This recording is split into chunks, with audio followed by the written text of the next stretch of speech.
In 2007, a crime so heinous occurred that it shocked countries on opposite sides of the world.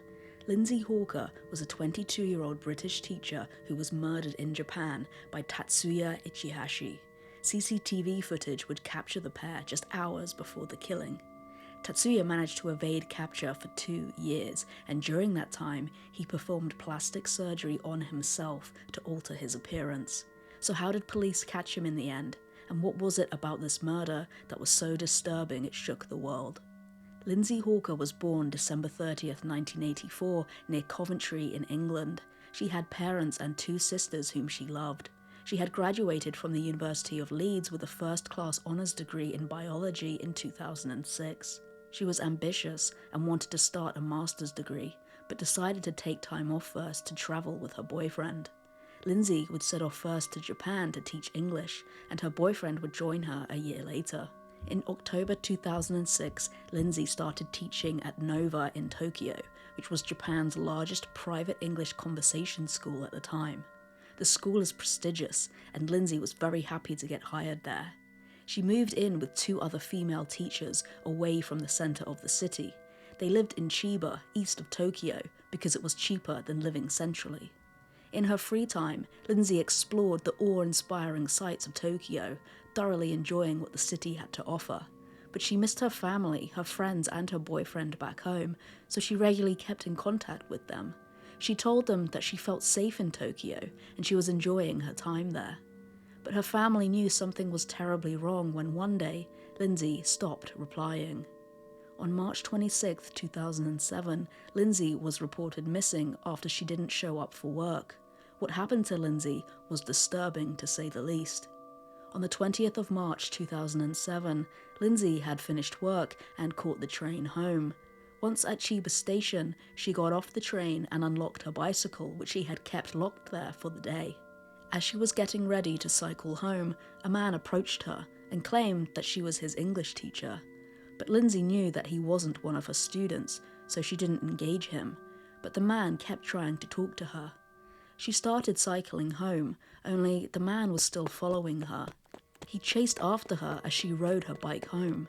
Eventually, Lindsay reached her apartment, but before she could get inside, the man approached her again, having followed her all the way home. This encounter would have spooked anyone, but it especially spooked Lindsay, who was in a foreign country by herself.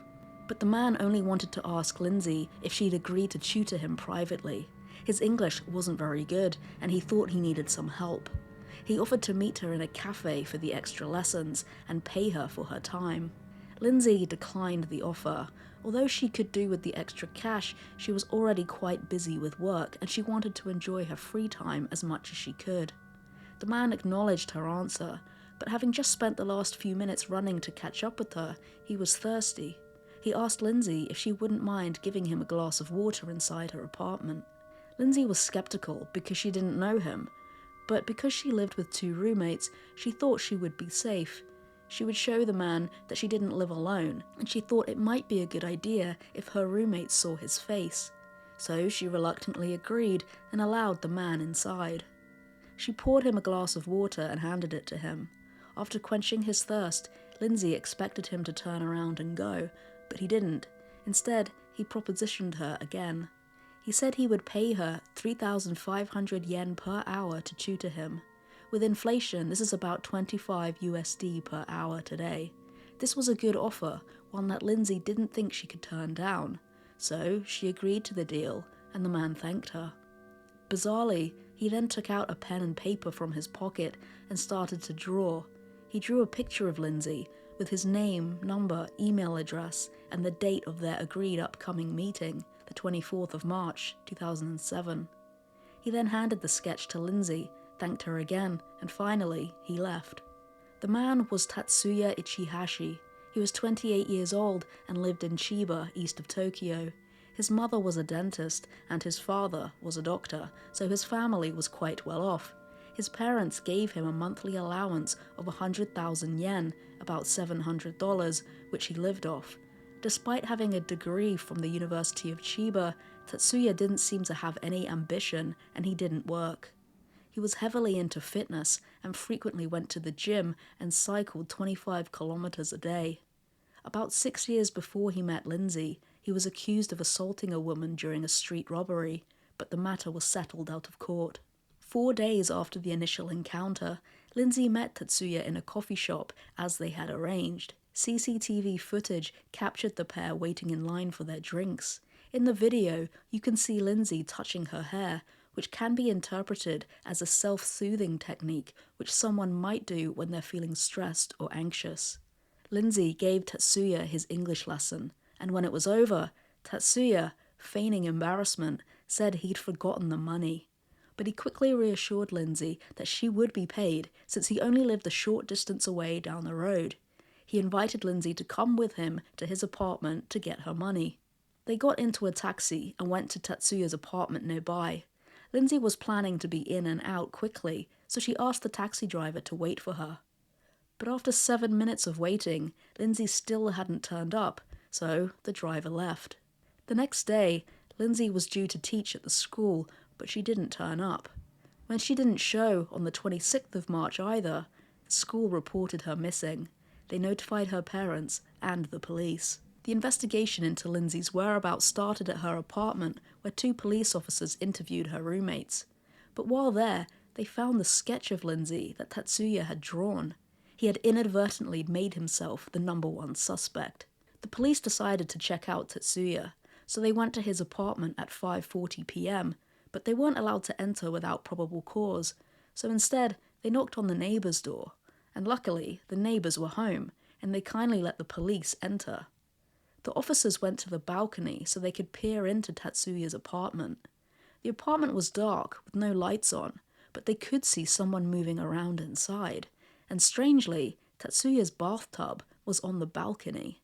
The police questioned the neighbours about it, and they said they had heard what sounded like metal scraping around, presumably Tatsuya moving the bathtub.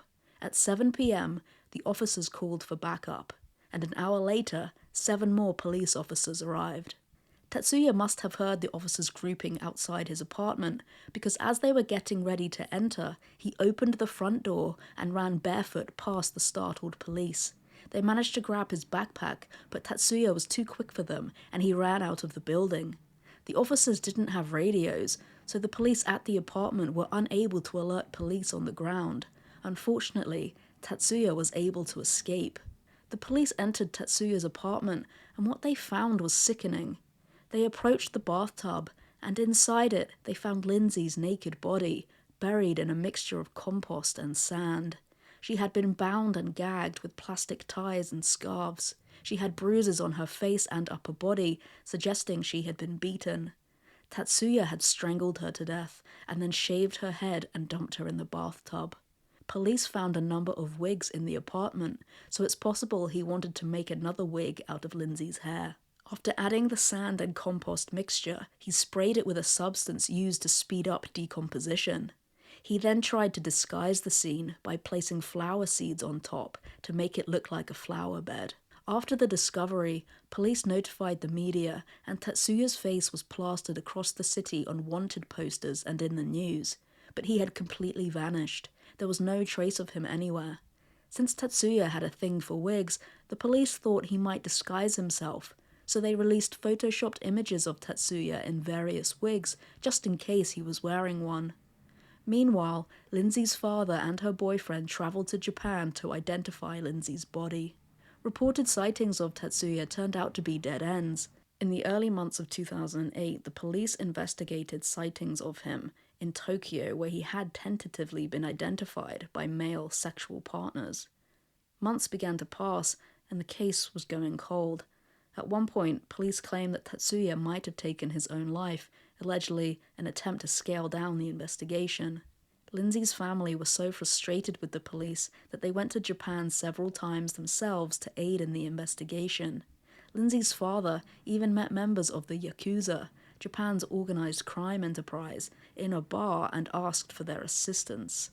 On the 26th of June 2009, the police raised the reward money from 1 million yen to 10 million yen. Meanwhile, Tatsuya was traveling around Japan completely undetected. He went north to Aomori and south to Okinawa without anyone spotting him. He spent time living on an island in a World War II bunker, surviving off fruit and even snakes. He went to temples hoping that Lindsay would come back to life. A year after Lindsay's murder, Tatsuya was in Osaka.